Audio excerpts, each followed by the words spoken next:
Let's look at the Byakko Katana from Balaur Arms and Kult of Athena. Hi folks, Matt Easton here, Schola Gladiatoria. Now first thing to say is this has been kindly sent to me by Kult of Athena. They've sent me a couple of other swords as well, which we'll be seeing in due course in future reviews. But this is their own brand, Balaur Arms Byakko Katana. Now the first thing I want to say about this is obviously this has been sent to me as a free review sample. Make of that what you may. That makes it comparable to pretty much most of the swords and other weapons on my channel, which are also sent to me as free review samples. So it has no particular advantage from that point of view. However, first up, I'll say this is a good product. It impressed me on a number of points. I do have some constructive criticisms and points to raise about it, which we'll get to in due course. But nevertheless, it is overall, I think, a good katana for its money, for its price. And moreover, I've looked at other people's reviews, people who I respect, people who've cut with this, and they also think it's pretty good. They also have some constructive comments about it, but nevertheless, they think it performs well and it is a good katana. Basic stats about it. So the first thing I think that I would like to mention about it is that it is bigger than a normal katana. So your typical katana that you will buy from other manufacturers will have a 27 or 28 inch blade. This has over a 30-inch blade, which means that in technical terms, we could possibly call this an O katana. It is larger than your typical katana. Now, I've spoken in the past about the size of traditional Japanese swords and the fact that I'm a 6'1" man living in the year 2022. So actually it makes a lot of sense for me to have a bit of extra blade on here, depending on purpose, of course. And it has to be said also, there is no perfect length for a katana or wakizashi. There were regulation lengths in period. However, we find that blades were ciraged, they were cut down at various times for various reasons. Some legal reasons, some practicality reasons. For example, famously in World War II, a lot of blades were shortened into kyugunto, because they were more practical, and shingunto because they were more practical to carry on the battlefield in the 20th century. So we also find this throughout the centuries. We find that generally speaking, a tachi or a katana in the 15th century tends to be longer than one in the 16th or 17th century. But nevertheless, without wittering on more about the actual history, let's have a little look at this sword in particular. So at first sight, it has an attractive saya, that is scabbard. It has decorative orange, I believe, bamboo wrapping up here, which reinforces this area that comes into contact with your body when you are wearing it. I haven't bothered unwrapping anything here. This is exactly as I received it. This is your pretty much typical katana saya or scabbard. There's nothing particularly unusual about it. Perhaps the only thing that really springs to my mind at first sight is the very nice addition of horn reinforces at the top and bottom. So you can see there, that is genuine horn and it is translucent. You can see through it and it's very nicely fitted and made and kind of exudes a certain amount of quality. Also, the reinforced bamboo section here adds to the feeling of quality, and whilst it's not necessarily in this price range a top-end katana, it is nevertheless, I think, good quality for the money that you're paying. So compared to other comparable katanas that I've had over the years and still have now, this is a good quality saya. Now in terms of the suka, that is the hilt, the first thing that you'll probably notice is it has what's sometimes referred to as a battle wrap. Now this is a more or less modern term, although some people might debate that. It is found on some historical katana, but it is something which has become, I think, more popular in recent years for a number of reasons. I think some people find it more comfortable in the hand, perhaps smoother in the hand. Some people find it maybe more durable. Your mileage might vary, but nevertheless, this is one type of wrap that you often find, Ito wrap. This is genuine silk Ito, incidentally, and underneath you can see the Samagawa, which is apparently genuine ray skin, and it does look like it. Yeah, I mean, I've got plenty of ray skin surrounding me here on antique swords, and yes, indeed, that does look like genuine shark or ray skin here. This is also secured by two makugi, that is pegs, bamboo pegs, one at this level and one all the way down here. Now that, historically speaking, is not particularly common. I won't say it was never done, but usually you're only secured by one makugi here. However, again, in modern times, a lot of people have found that they prefer the security of having two pegs. Now, I've had it told to me on good authority by people who know more about Japanese swords than I do, that this isn't necessarily needed on a top-end katana or a genuine Nihonto antique katana because the fit of the wood against the tang will be essentially better than what you'll find on production katanas. But at the end of the day, these are made in China. They're made traditionally, and there's going to be some variation in some of the fit of the tangs and the wooden hilts. And so having the security of the two pegs can be a good thing. So for modern mindset and modern durability, having two makugi there through makugiana, which is the holes in the tang, does seem like a good idea from a durability perspective. But just briefly to mention, that's not necessarily historical, but honestly, you barely notice it unless you know what you're looking for anyway. Now, the Byakko Katana is named after the tiger, and so therefore it should be fitting that the manuki there, that's the little decorations underneath the wrap on both sides, are indeed of tigers. And it should also be noted as well that this type of so-called battle wrap puts the manuki between the hands. So when you're gripping the sword, it won't be underneath either of the hands. So some people prefer to have the manuki under the hand, some people prefer to have it under the fingers. A lot of people say there's a right and a wrong way of doing it. Actually, in historical examples, we can find both. But nevertheless, in this example, you cannot feel the manuki because they're not underneath your hand at all. Now, at this point, I'm also going to mention the Fuchi and Kashira, and this is where one of my points of criticism comes in. So there are two things. First of all, you'll notice the cap at the end here, the Kashira, is slightly projecting beyond the edges of the Ito, the grip wrap here. And that does mean you can feel it slightly. However, it's not sharp edged, it just protrudes slightly. It actually doesn't really bother you in the hand at all. However, this does have a knock-on effect, and that is particularly on modern production katana like this. This will often come loose and is very often glued in place, but of course the glue fails at some point, and that becomes loose and sometimes can drag the end of the Ito wrap with it, which isn't ideal. And now I have to say, this so far, there's a tiny bit of movement in it, but it hasn't come loose. But I haven't done any heavy cutting or even really very much swinging very much with this sword.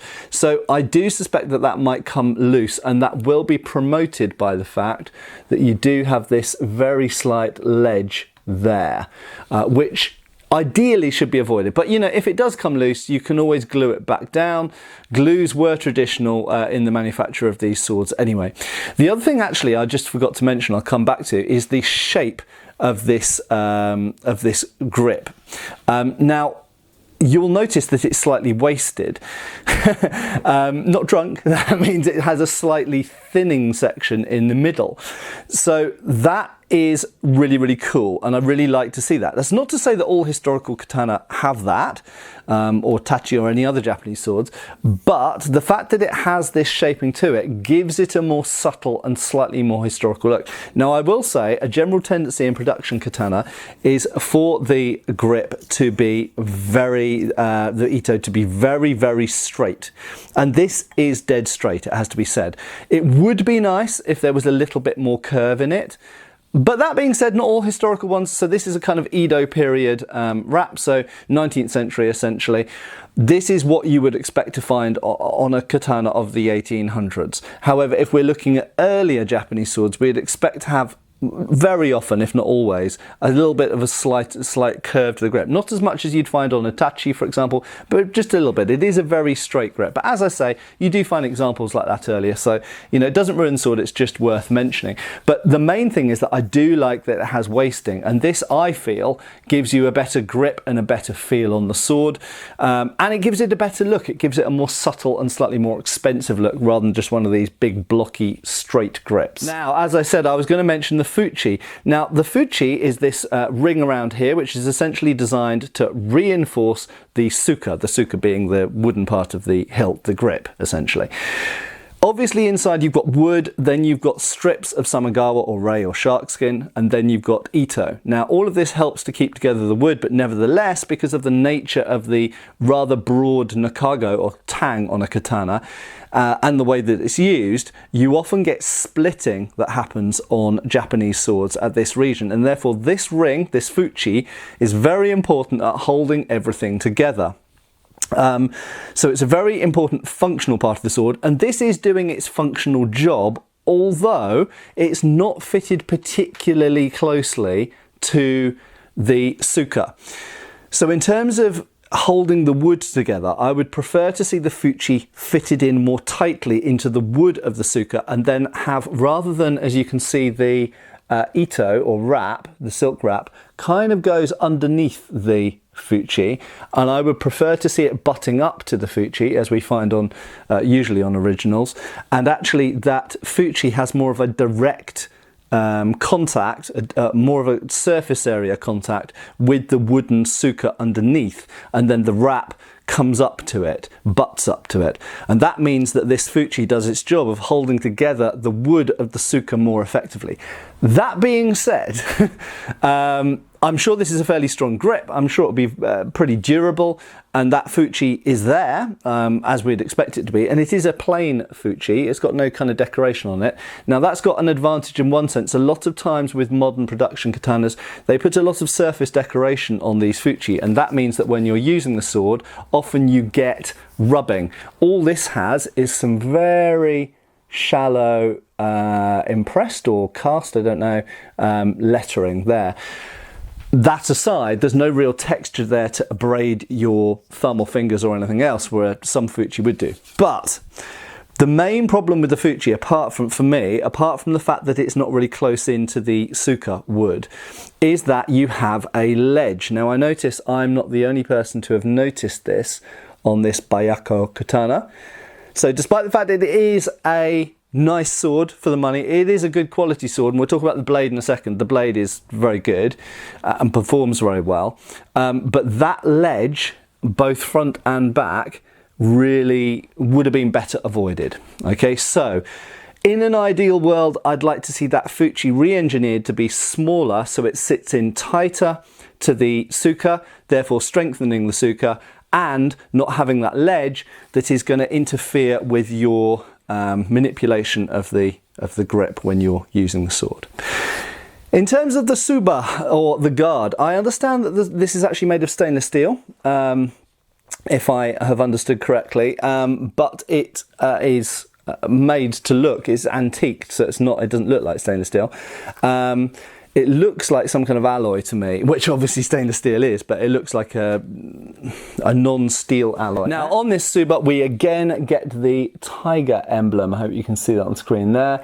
So this is very much the Byakko Katana is very much a tiger katana. That is the theme here. So we've got the tiger Manuki up here, we've got the tiger on the suba, and we don't have, we've actually got bunny rabbit on the other side of the suba in there.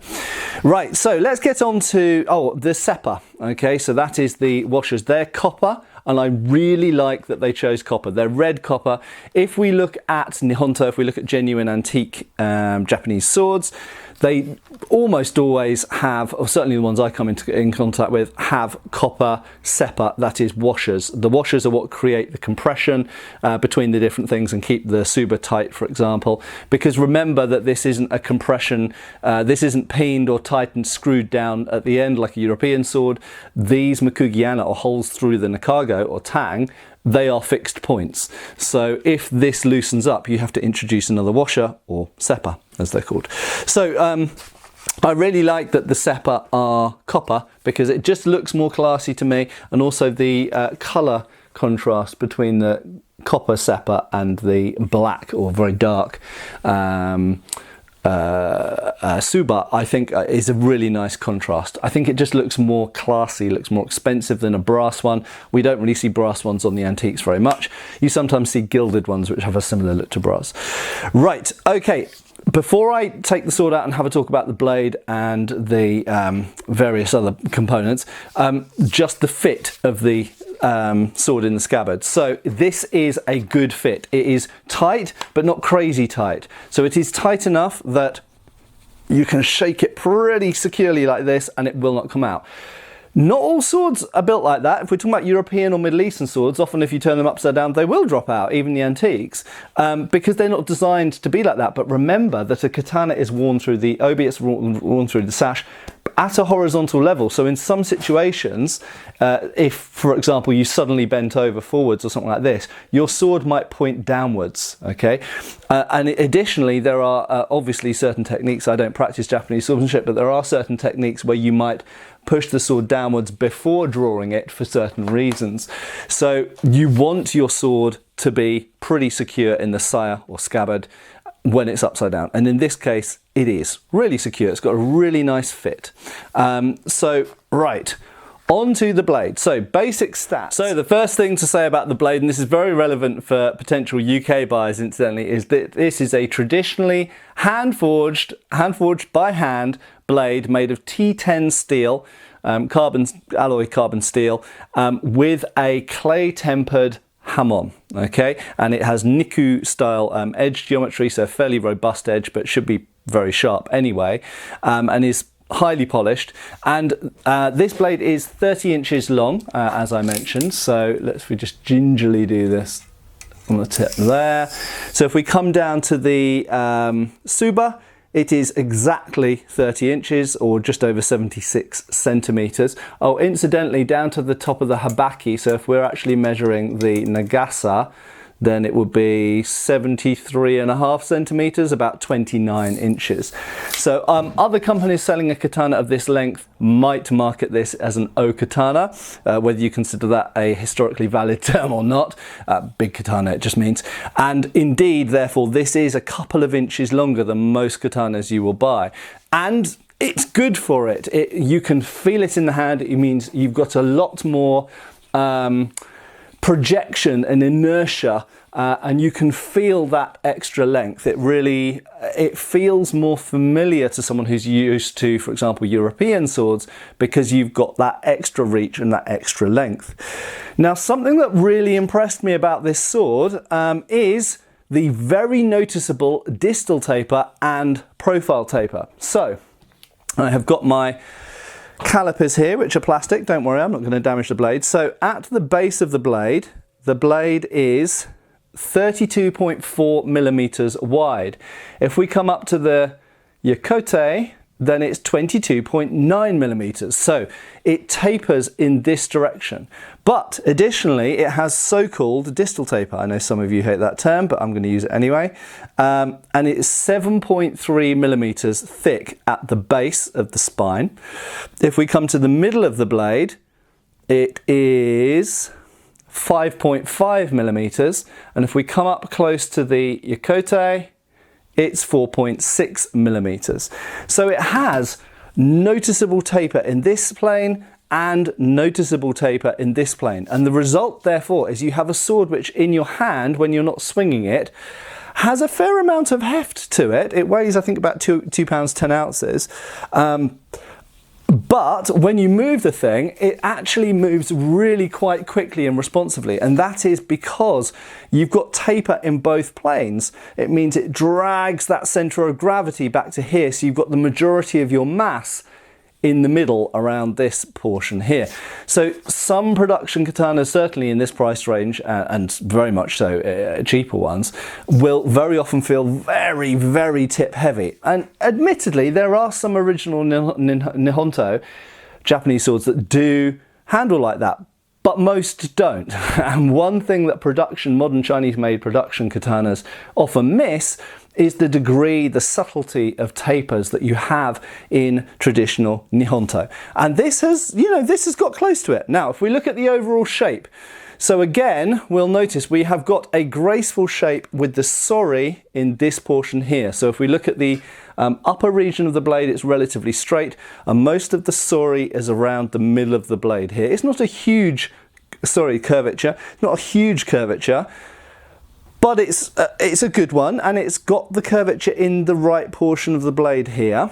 And we do have a little bit of curvature as we get towards the Nakago tang, but it is perhaps a little bit straight in the Suka, as I mentioned. So it would have been nice to see the curve continue just a little bit more in the Suka, but nevertheless, this is pretty representative of an Edo era, i.e. 19th century, feudal katana, in fittings that might be, you know, passable for Edo period. In terms of the habaki, I personally, let's just have a look at it, I personally would have hugely preferred if the habaki was copper. And the reason for that is on original Japanese swords, a lot of them are copper. And when you see, to my eyes, when I see a brass habaki, I instantly think of a modern reproduction katana, as we're holding here. That being said, we do probably get better performance results out of having a brass habaki. And I do like the fact that it's got some decoration to it that made it a little bit more interesting. Personally, I would have preferred a different decoration, maybe even a plain one, made of copper. I think that would have looked absolutely awesome, and it would have matched the copper seppa. It would have contrasted more pleasingly to my eyes with the dark fittings of the Suba and the Fuchi and Kashira, and also it would have matched the colour of the Ito wrap as well. But nevertheless, that's a minor point. In terms of functionality, there's nothing wrong with that habaki at all, and of course you could replace that habaki whenever you want, because one of the wonderful things with Japanese swords is you can knock out those makugi pegs and you can change any aspects of the hilt you like. You can put a different guard on, you can put an antique guard on if you want, as many people do actually, and you could change the habaki, whatever.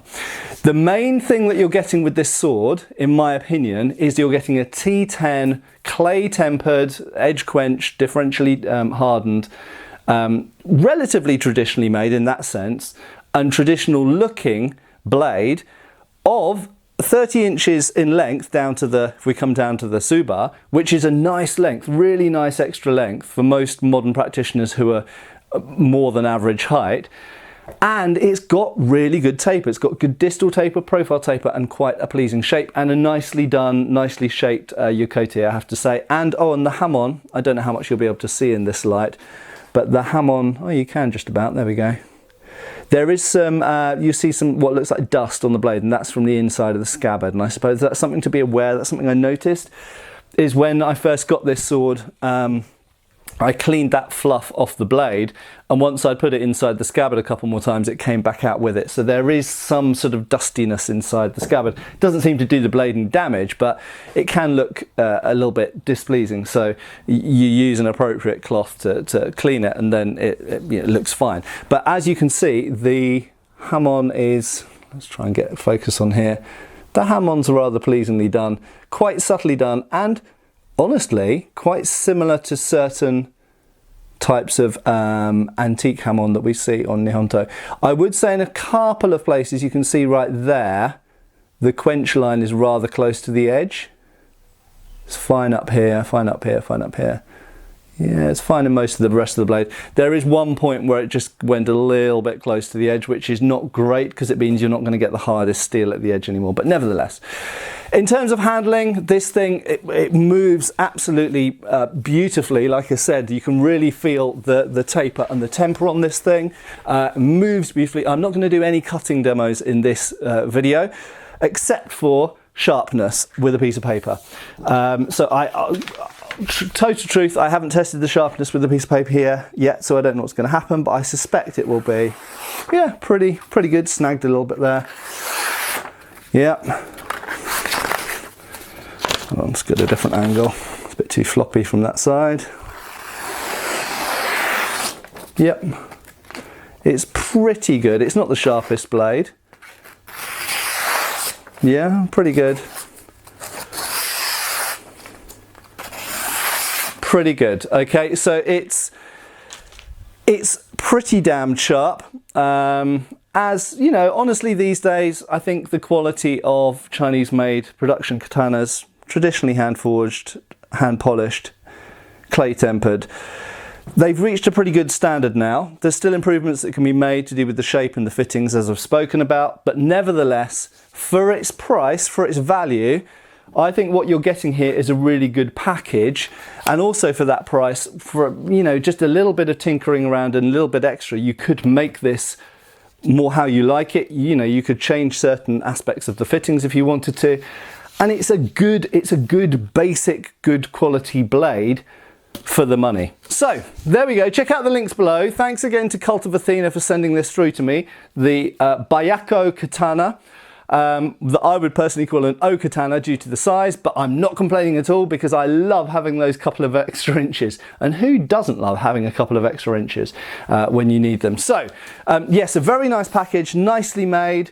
All goes together well, nicely finished, and I'm going to have a lot of fun cutting with this in the future, and maybe you'll see this in future videos as well. Thanks a lot for watching. Check out the link below, and I'll see you back on the channel really soon. Cheers, folks. Thanks for watching. We've got extra videos on Patreon. Please give our Facebook a like and subscribe if you haven't already. Cheers, folks.